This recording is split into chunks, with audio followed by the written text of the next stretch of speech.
What's up, everybody, and welcome back to the channel. So today we got something.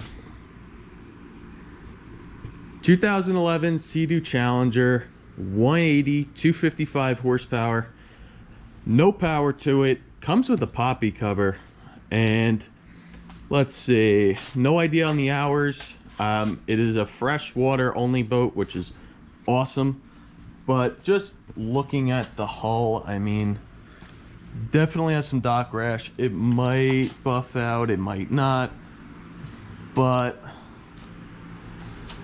yeah, this is gonna be the only thing that's gel coat that's deep. The rest kind of just feels like scuff marks.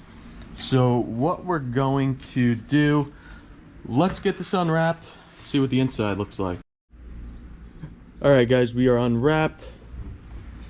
Obviously little dirty, some mold, mildew, but no dry rot, which is always a good thing. I think these will clean up nice.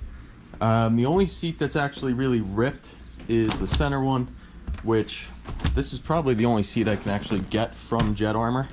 So we'll get a replacement of this one. But other than that, let's dive into it and see if we can get power. So relatively clean. There's no real corrosion. Once again, freshwater boat, intercooler was replaced at one point. Once again, no idea on the amount of hours on this thing. So jumping into the electrical, not sure what happened to the solenoid, but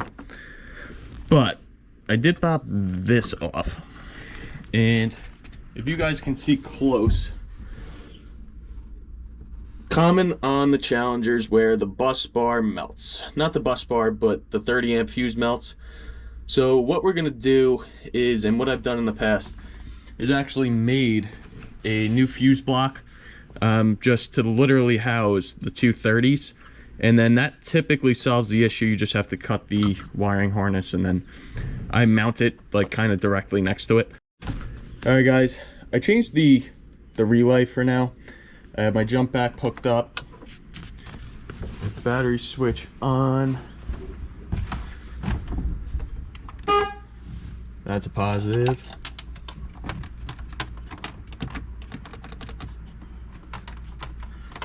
And still dead. Bilge pump works, blower works, all the lights work, but still dead in the water. All right, let's do some electric. So this is one of those things where people attempt to do something. First off, not the right solenoid. I don't know where this came from, but if you look how they wired it, I mean, this is coming from the battery, right? And then they have it going out to the starter and the computers and the ECU. So what? Anyway, what we got to do, I think, in order to get power to this thing is we're going to take this wire here, put it on this side, which should give us power to the ECU and the cluster. Once we do that, then we should be good. This is the fuse block. So what I was talking about on that was this burn mark here. So that's the charge port. So it just won't charge when started, but as long as this 30 is fine, which is labeled battery, that's enough to where we can at least get power. Once again, if it does run, then it just won't charge the battery. So we're going to definitely have to correct this, and I'm probably just going to replace, once again, these two with an external fuse block for charge and battery. It lasts longer than dealing with a melted piece like that. So let's switch this over and give this another shot. All right, guys, temporarily I gotta change the solenoid anyway, but now I'm going directly from the kill switch over to, or a battery switch, to my actual house power. So let's try to turn this on again. Battery on. Moment of truth. Uh-oh. 246. Little more than I wanted, but for what the boat is, it's pretty clean. Obviously going in the supercharger rebuild. But 246. P0616. This is all things that I really just don't care about, but besides that, at least we know we have power. Let's keep jumping into this. All right, well, while I order some parts and possibly take out the engine after completing that, what I'm gonna do is, I already started.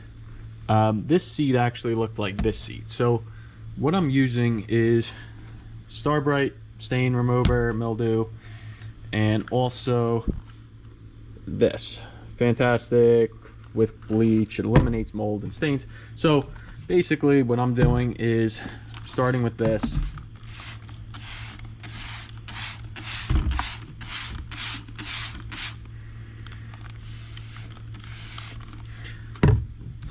Then I'm gonna hit it with this.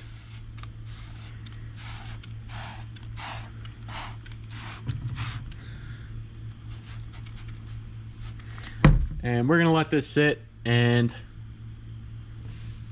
it's melting off. We'll be back.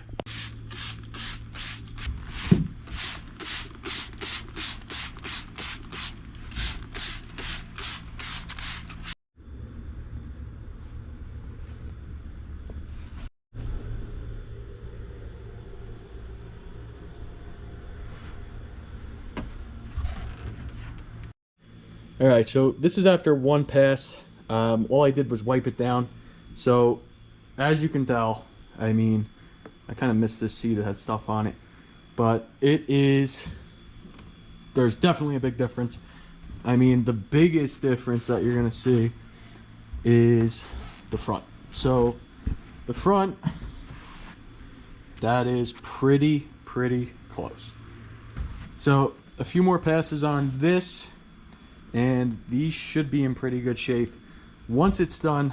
You know, and then pretty much after all of the, you know, this gets washed, this is gonna have to be done anyway, so I figured let me get the hard stuff off first, then we'll just give this boat a complete wash, because it definitely needs it.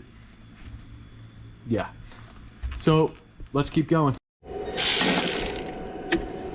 First off, once again, I have no idea what this contraption is, but it is kind of irrelevant.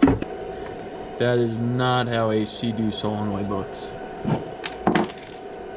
This is how a Seadoo solenoid looks.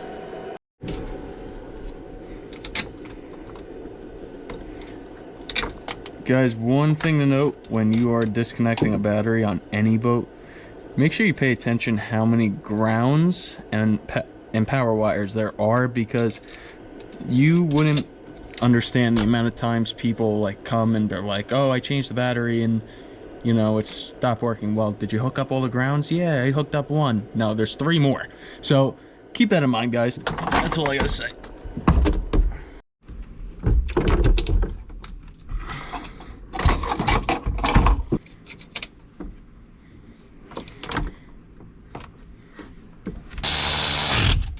Alright guys, so unfortunately we got no power coming from the head unit, so let's pull this out and see what we find. So loose wire, and I mean, it is a Jensen, but radio works. Next up. Alright guys, nice fresh battery. So the battery switch on. So one thing that I neglected to tell all of you was, I think one of the reasons why I got this boat so cheap was, first off, it has, you can't really see it, but it has an SBT, and I have no idea on the hours on this thing anyway. But we're gonna hear this turn over for the first time because I am extremely curious how well, if this thing even turns over. I did stick a borescope in the cylinders and they're completely washed, so the head gasket's definitely gone. And that is pretty much it. There is some metal in the oil filter, but once again, this could be a newer engine and they just never did an oil change because the oil is dirty. But yeah, not for me. SBT can kick rocks. 6. What do you guys think? Will it turn over? Moment of truth.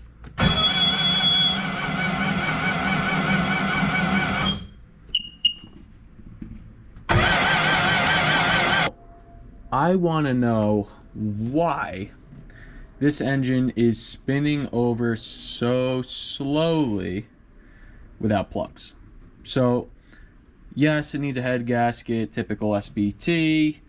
Now if it's a supercharger, then it's a supercharger. I would rebuild this anyway, but if it's the jet pump, that I actually have in stock to rebuild it.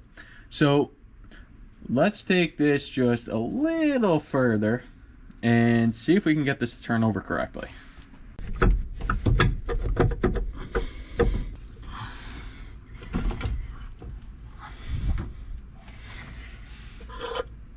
And that's another charger. All right, no supercharger installed. Let's see how we spin now. Yep. Oh, she's gonna run. Secret access. Who knew?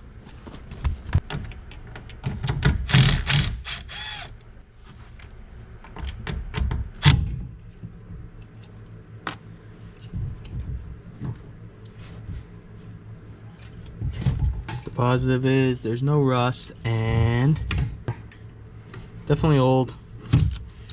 Let's get this sucked out and go from there. Last to go. They're nice and clean.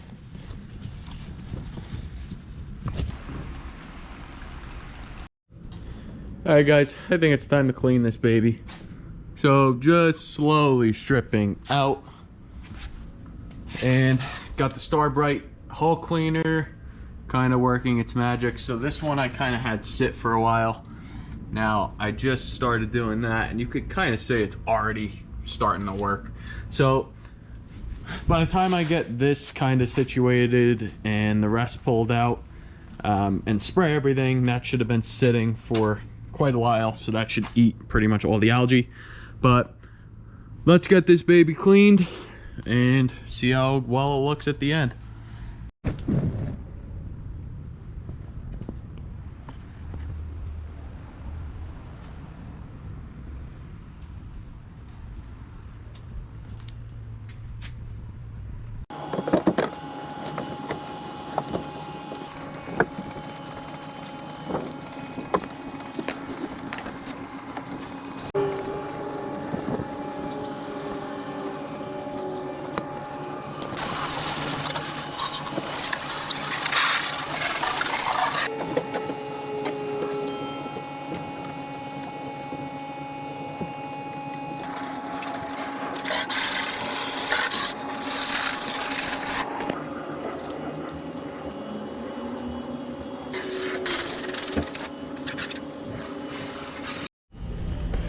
So definitely looking a million times better. There's my test spot. So honestly pretty clean. That's just soap, but it's definitely holding up. Now this is what we're gonna have to kind of work on. So it's not coming off with the Starbright. So what we're gonna do is I got the worst smelling thing in the world. It'll probably kill you. It definitely will kill you. But we're gonna spray this on and just let it do its thing, and we'll come back to it. while I wait for some parts, next up on the to-do list is getting rid of all of this. All right, completely oxidized, destroyed. And if we go to the flip side, we're gonna make it look like that. So this side took me quite some time. You know, a lot of wet sanding. I mean, yeah, I had to take off a massive layer to get it to look like this. And there's still some spots that are just a little deep, but basically what I wound up doing was I went from 600, 800, 1,000, and then jumped up to 1,200 on the wet sand. So I'll show you guys the process on the other side, but this side looked just like the other side. So the dock rash was just ridiculous. So I'll show you guys that process. So first things first, I have 600 on a block. You can put this on a wheel, but all you're gonna do is, I'm going dry. So just, I mean, you guys can go wet. I like dry because I think it does more of a deep cut on the gel coat, but honestly 600 on these boats isn't going to completely destroy this. So I'm gonna just do this one little section here, and then I'm gonna just continue the rest. So just so you guys see, I'm literally just going in circular motion, just trying to take off as much of this heavy, deep scratch, if you want to call it that. I don't even know what you want to call this, but it is a disaster.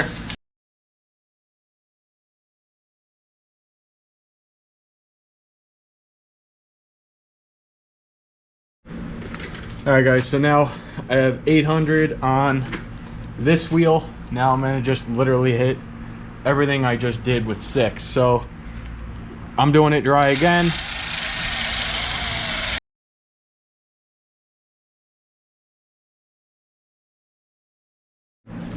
Alright, now I have 1,000 on this, and then I'm going to jump to 1,200, but this is a random orbital polisher with a sanding pad on it. So we're just gonna hit this and keep knocking it down.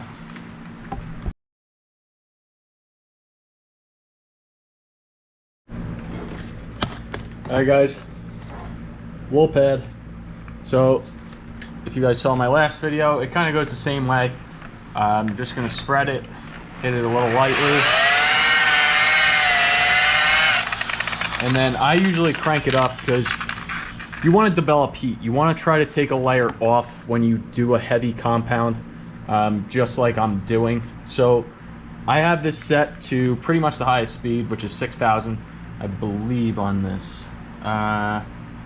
Maybe, but I think it is 6,000. So now that it's spread, I'm going to just hit it heavy like this.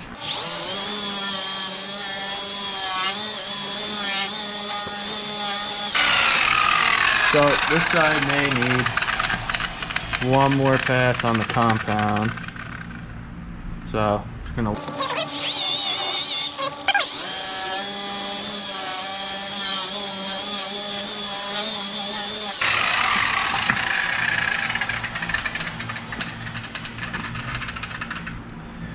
So this side, I kind of had a feeling that it wasn't going to come out as perfect as the other.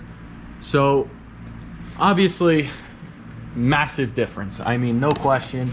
There's probably going to be some spots on this side where I'm gonna have to actually jump even to 400 grit. But I mean, for the most part, besides some of these which are gel coat, they're just too deep. A lot of it is coming out. So this side I didn't buff yet. But I mean, if you can tell the difference, that's a big difference. So I'm going to continue this side, and then I'll show you guys the finished product. After a lot of love. So this is what I was talking about. I knew this side was going to be some damage, but I mean, from what it was to now, I mean, huge difference. I still have to finish up the front to make it look like that, but that's simple enough. It's definitely looking a lot better, but I mean, probably there is some spots that could probably use a 400, or yeah, I'd say about a 400, but for the most part, I mean, massive difference. So the back, obviously I didn't touch yet. The next thing in point of tackle is going to be this head gasket and supercharger, so let's jump into that. We know it cranks over nicely without the supercharger. That was locking this up. So next thing, typical SBT, we have to replace the head gasket. So let's start pulling off the head. I'll show you guys that process. I mean, it's honestly not bad doing it in the boat. Yes, it's easier outside, but it is doable. So we're gonna start stripping this down and get it going.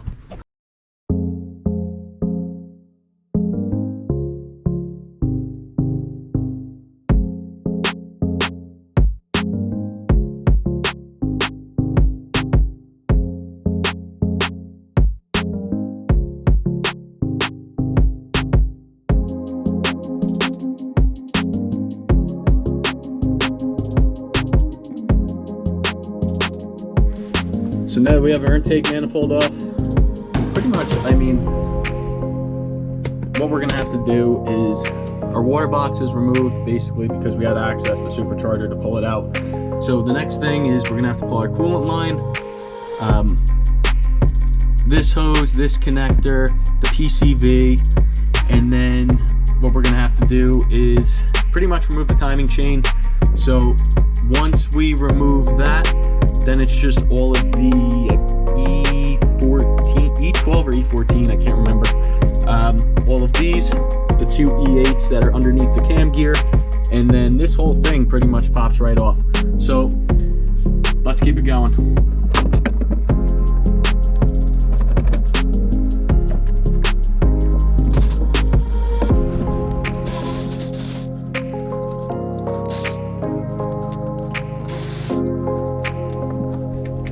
Alright guys, same deal, PCV valve.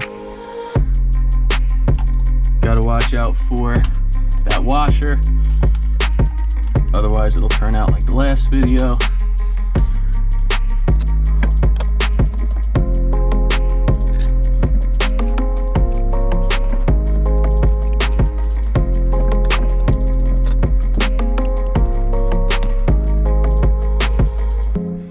Okay, so now that pretty much everything is disconnected, the sensors are disconnected, the exhaust, the water box is disconnected except for this one hose has to come off, and also the two hoses at the bottom, but that we can get to once we pretty much lift this out. We'll be able to kind of flop this over and just pretty much pull those off. Got to get this to TDC. So I have my cam lock gear, or my cam lock tool right in there, and you're gonna just turn the supercharger wheel. Is a 17, I believe, yeah, 17 millimeter socket, and you're gonna put it right on the nut, and you're gonna just rotate it.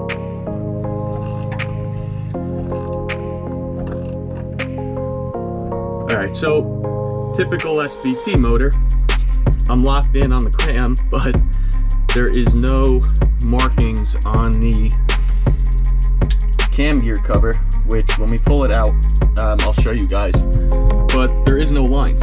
So typical SBT and cheap, but we're gonna, now that we have this locked, we're gonna lock our crank, and then we can start pulling this head off.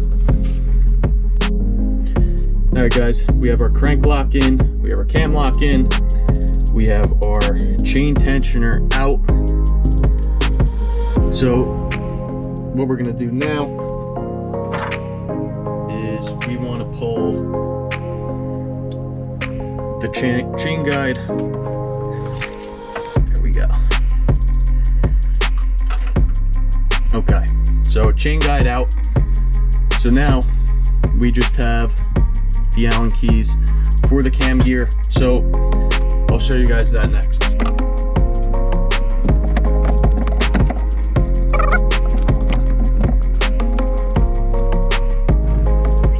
All right, we have our 3 bolts out. So now when we come back into here, so one tip, guys,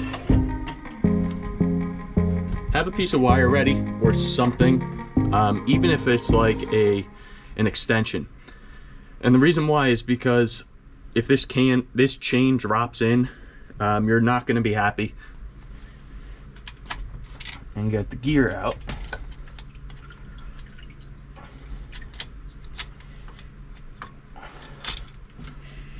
Like that.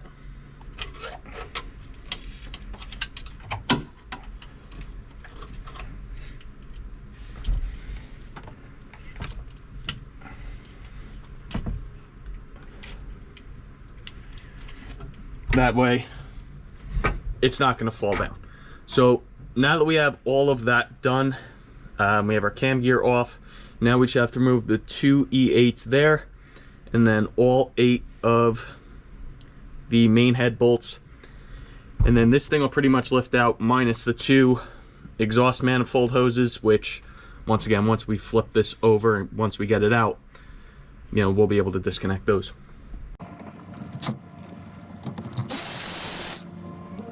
So a game of operation, by the way. So when you get those 2 E8s, just be very careful not to drop them in the engine, obviously. So I just use long needle nose pliers, and there you go.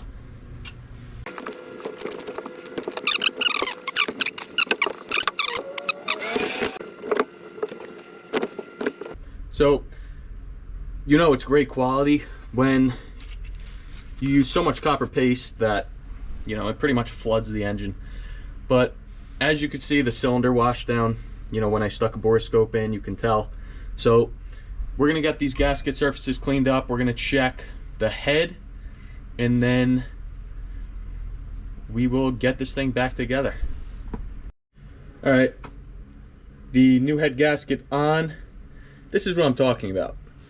How the hell did SBT think or know where the timing marks are on this? If you guys know, please let me know. But this cover is definitely getting thrown out. I don't think they did it where they timed it without the cover first. Who the hell knows? But we're gonna replace it and we'll get this head on. The head in. I have my wire sticking up because then I could actually just grab it and pull it up, and that way it won't be in my way. Make sure your head gasket is on the dowel pins and doesn't move, and we should be good to go.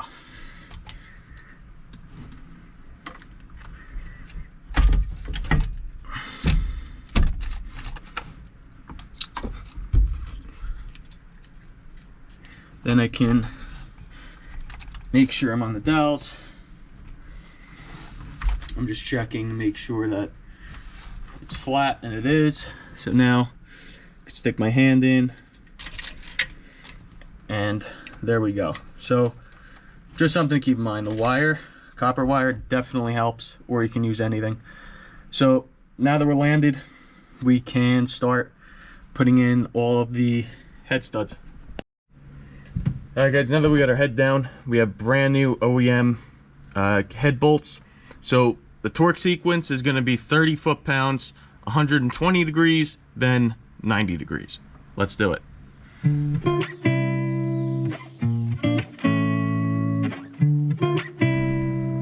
Now that we have all new head bolts and they're torqued down, next thing we're going to do is we're going to get our 2 E8s in here under the cam gear, set timing, and then button this baby back up.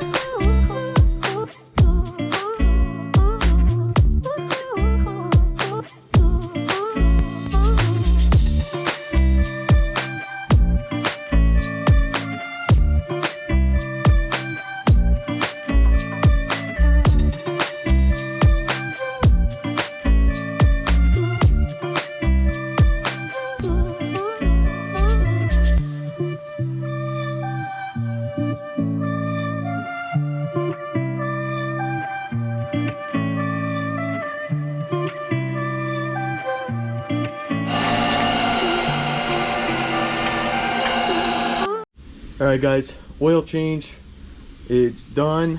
Head gasket done. Everything's buttoned up, except for the PCV valve hose going into the intake. But I do have the spark plugs out. I'm just going to turn this over and just simply listen to see how well it turns over.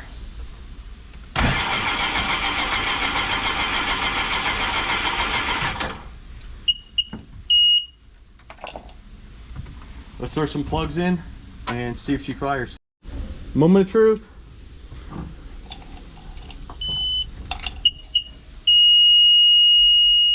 We ready?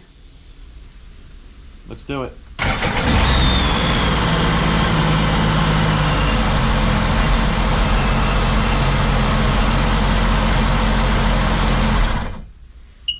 Bang. Maintenance required. We'll reset that. We'll hook this up to buds. But we are running, sounded pretty healthy. So next things up, we gotta get this whole back end cleaned up, and let's get this ready to take it out on the water.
So far, so good.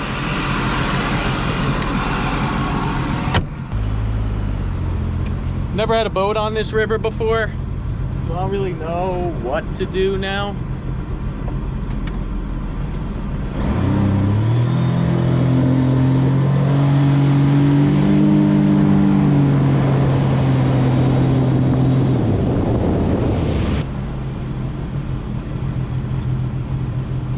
But not bad.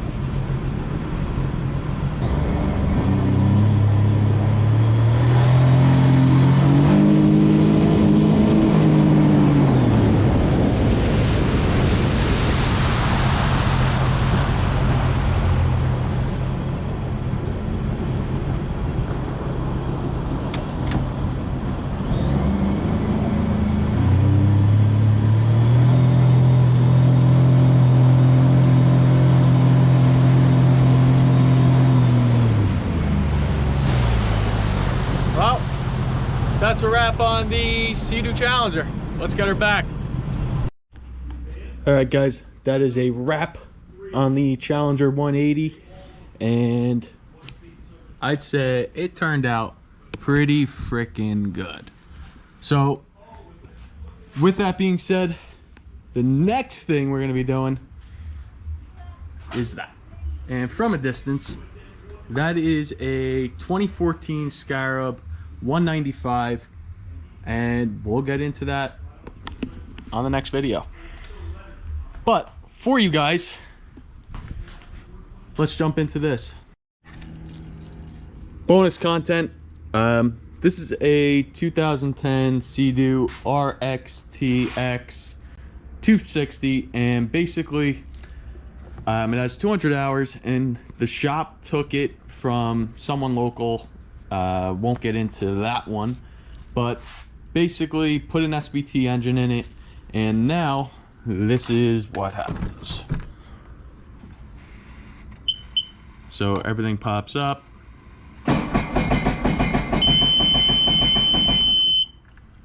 Crank no start. So we're gonna start ripping this thing apart and seeing exactly why this baby won't start. Let's do it. So right off the bat, no coolant, and right down there we have a missing bolt on a motor mount, which snapped in the plate. So professional. So what we're going to do is we're going to see, it's possibly it's the throttle body, it's possible it's the top sensor. This is in fact an aftermarket throttle body. So let's go through this thing and see if we can get it to crank and start. All right, guys, after diagnosing this, I was getting a weird code. Actually multiple. I was getting codes for the top sensor, I was getting codes for the throttle body. So basically, for some reason, it was a crank no start, as you guys saw. So believe it or not, I unplugged the map sensor, which is located right down here. So now when we go to start this thing,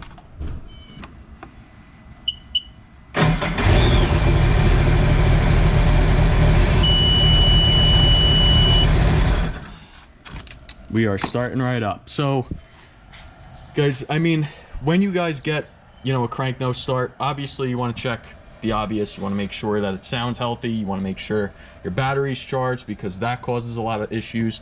But your throttle body and your map sensor and your top sensor all are kind of connected in the same harness. So if one of those is bad, you're probably going to be shorting out something, and the ECU is not going to recognize the voltage, which causes issues down the line. So just something to keep in mind. But we're going to button this up. I'm going to recommend the motor mount bolt.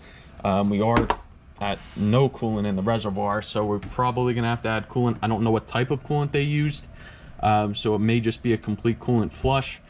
But other than that, that should be a wrap on this ski. Unfortunately, that motor mount is going to be a nightmare because it's the whole plate. So I don't know if I can get to it without removing the engine. I don't think I can, because that is literally wrapping underneath. I can try it, but we'll see. So other than that, guys, that is a wrap on this ski.